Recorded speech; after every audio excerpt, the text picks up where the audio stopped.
His love for America inspired the creation of the Hall of Presidents, a place to celebrate the optimism and goodwill he saw at the heart of the American story.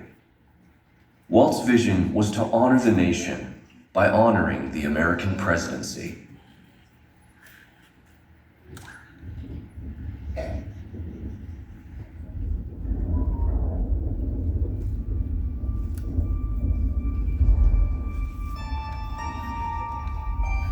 It is 1783, and the smoke is clearing in the wake of the Revolutionary War. Over the course of 8 grinding years, General George Washington has led a force of shopkeepers, farmers, and Native American allies to victory over the greatest military power in the world. A new nation has been born, independent and free. The founders must form a national government. In 1787, through months of passionate debate, they create a written constitution. For the country's highest office, they imagine something new in the history of the world. A leader not born to power like a king or queen. A leader who has not seized power through conquest.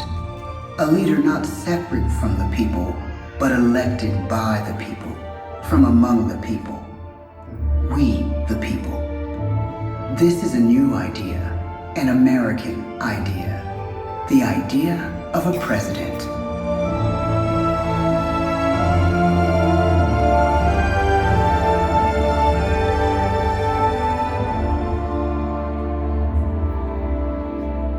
The people don't know exactly what a president will be, but there is little doubt who it will be. George Washington's stature and bearing have marked him as a leader.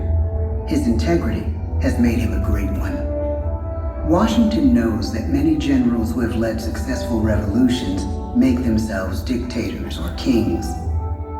Instead, he steps down from power and retires to his home, Mount Vernon. The world takes note, and George Washington becomes the symbol of American ideals. In the first presidential election, it's Washington by a landslide. The only doubt seems to be his own. He writes, "Integrity and firmness is all I can promise. Integrity and firmness is exactly what we need." Everything he does as president will set a model for his successors. His final act may be the most important of all. After 2 terms, with no term limit in the Constitution and amid overwhelming support to stay in office, he steps down once again and hands power back to the people. He wants us to speak, to elect a new president. During the early years of the Republic, we choose leaders as different as Thomas Jefferson, John Adams, and Andrew Jackson. Elections are often bitter. Each president stands at that fiery intersection where personal character meets the challenges of the times.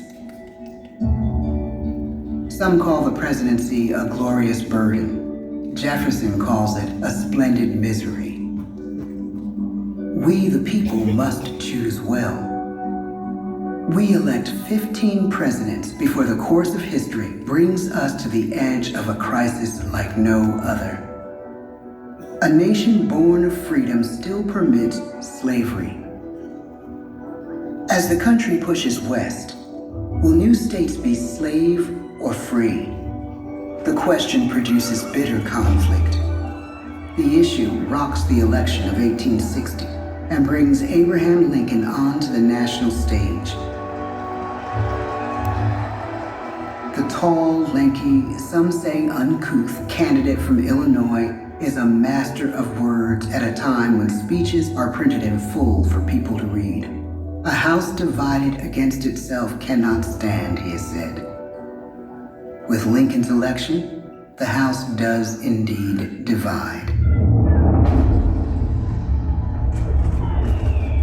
Civil War. 11 states secede from the Union. The war began becomes a defining passage in the American story. The president's own inner strength and depth of character changed the course of history. Lincoln had come up the hard way on the American frontier, desperately poor, with less than a year of formal schooling. His early years were scarred by tragedy, the death of his mother, his sister, his first love. He struggles with depression, but never loses his determination to rise above it. He once said he's driven by a desire to leave the world a little better place for having lived in it. The war rages.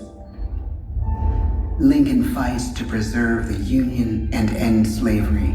Neither is a sure thing. At Gettysburg, Pennsylvania, 6 months after one of the bloodiest battles of the war, the president dedicates a cemetery to the thousands of soldiers who died there, in words we can never forget.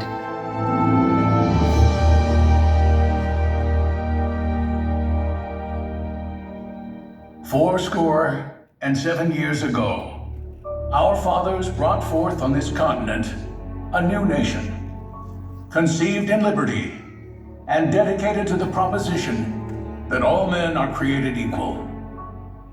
Now we are engaged in a great civil war, testing whether that nation or any nation so conceived and so dedicated can long endure. We are met on a great battlefield of that war. We have come to dedicate a portion of that field as a final resting place for those who here gave their lives, that that nation might live. It is altogether fitting and proper that we should do this. But in a larger sense, we cannot dedicate, we cannot consecrate, we cannot hallow this ground. The brave men, living and dead, who struggled here, have consecrated it far above our poor power to add or detract. The world will little note, nor long remember what we say here, but it can never forget what they did here. It is for us, the living, rather, to be dedicated here to the unfinished work, which they who fought here have thus far so nobly advanced. It is rather for us to be here dedicated to the great task remaining before us, that from these honored dead, we take increased devotion to that cause for which they gave the last full measure of devotion. That we here highly resolve that these dead shall not have died in vain, that this nation, under God, shall have a new birth of freedom, and the government of the people, by the people, for the people, shall not perish from the earth. The blood of over 500,000 Americans is spilled in the Civil War. President Lincoln's enduring hope is to give true meaning to the sacrifices of so many, to lead us to that new birth of freedom. With the end of the war and the end of slavery, a new birth truly begins. As we roll toward the 20th century, settlers roll west on wagon wheels and railroads connect the nation coast to coast. Millions of immigrants pour in from Europe and Asia. Population doubles, our economy triples, our standing among nations rises. We need presidents who can lead both at home and abroad. At the same time, a young Theodore Roosevelt is retreating from New York politics and personal tragedy, the death of his wife and his mother on the same day in the same house. In the Badlands of North Dakota, he rethinks his life and the life of his country. He returns stronger in body and spirit. His renewed energy is just what his country needs.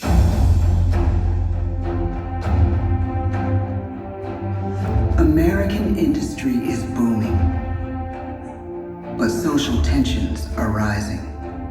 A progressive movement is bubbling up, pushing for change, and change is needed in the working and living conditions in cities. The gap widens between rich and poor. The demand for change grows stronger. Teddy Roosevelt is a knight on a crusade. He speaks with force and vitality in clear terms that make colorful headlines at a time when mass-market newspapers have become the new media. To define his foreign policy, he borrows a phrase from an African proverb: speak softly and carry a big stick. But his greatest accomplishments are made at home.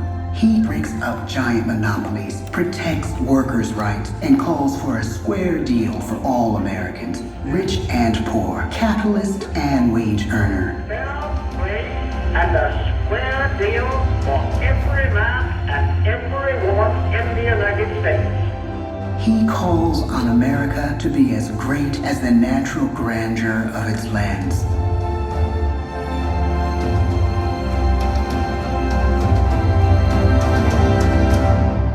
Keep your eyes on the stars and your feet on the ground, he tells us. And we do.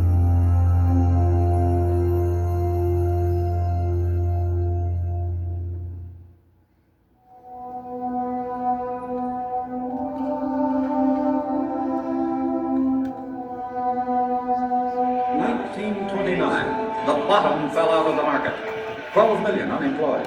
The bread lines and the soup. The results of the 1932 election now appear. When we elect our 32nd president, it is the worst of times. The course of history and the course of one president's life again shape a turning point in our national destiny. Franklin D. Roosevelt, paralyzed by polio, knows how to restore the faith of a people paralyzed by the Great Depression. I believe in practical explanation and in practical policy. He has found the inner strength his countrymen now need. He speaks to us like a friend, a neighbor. His optimism is contagious, his voice perfect for the latest breakthrough medium, radio. He calls us to believe we have nothing to fear but fear itself. And we do believe. Tonight's attacks on England are perhaps the most widespread of the war in the course of the day. But an even greater challenge dominates his final years in office: the Second World War.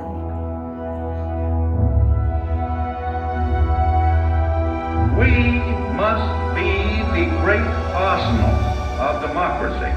This is an emergency as serious as war itself. We stun the world with our production.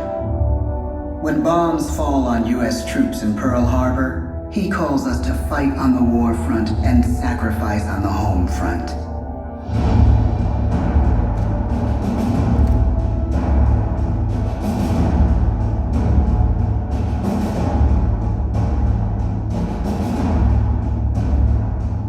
The harder the sacrifice, the more glorious the triumph. So spoke America in the year 1776.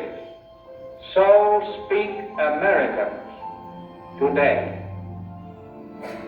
The world changes. The country changes. And yet, in one sense, what we need most from our presidents has never changed. A guiding vision that calls forth the best that America can be. Will outer space be developed for the benefit of all mankind? Or will it become another focus for the arms race? The choice is urgent, and it is ours to make. Ask not what your country can do for you. Ask what you can do for your country. But really, it's all of us who must overcome the crippling legacy of bigotry and injustice. And we shall overcome.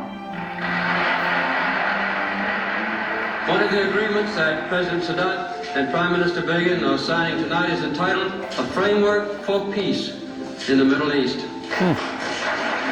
Mr. Gorbachev, tear down this wall. You have lost too much, but you have certainly not lost America. I can hear you. The rest of the world hears you. in this country requires the willingness to speak out for what is right, to shake up the status quo. That's America. Our presidency is no longer just an idea. It is an idea with a proud history. Ladies and gentlemen, the presidents of the United States of America.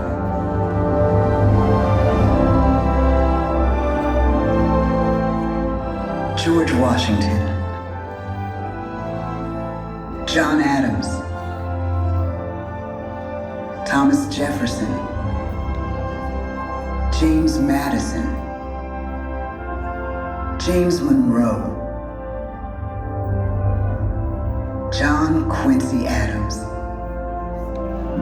Andrew Jackson, Martin Van Buren, William Henry Harrison, John Tyler, James K. Polk, Zachary Taylor, Millard Fillmore, Franklin Pierce, James Buchanan, Abraham Lincoln, Andrew Johnson, Ulysses S. Grant, Rutherford B. Hayes, James A. Garfield, Chester A. Arthur, Grover Cleveland, Benjamin Harrison, William McKinley, Theodore Roosevelt, William Howard Taft, Woodrow Wilson, Warren G. Harding, Calvin Coolidge, Herbert Hoover, Franklin D. Roosevelt, Harry S. Truman, Dwight D. Eisenhower, John F. Kennedy, Lyndon B. Johnson, Richard M. Nixon, Gerald R. Ford, Jimmy Carter, Ronald Reagan, George Bush, Bill Clinton, George W. Bush, Barack Obama, Joe Biden.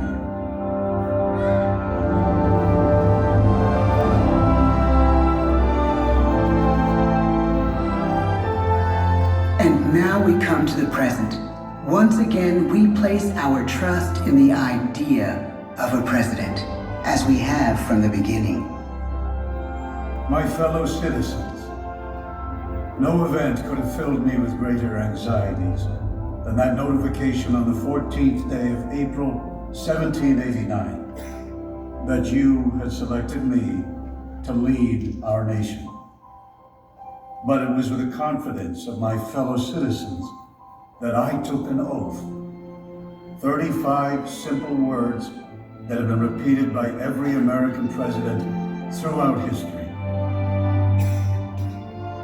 I, Donald John Trump, do solemnly swear that I will faithfully execute the office of President of the United States and will, to the best of my ability, preserve, protect, and defend the Constitution of the United States. So help me God. The presidency of the United States is a role unique in the world, an office entrusted to each president by us, we the people. Therein lies the genius of that new idea, now over 200 years old. A new idea our presidents have turned into a great American idea again and again.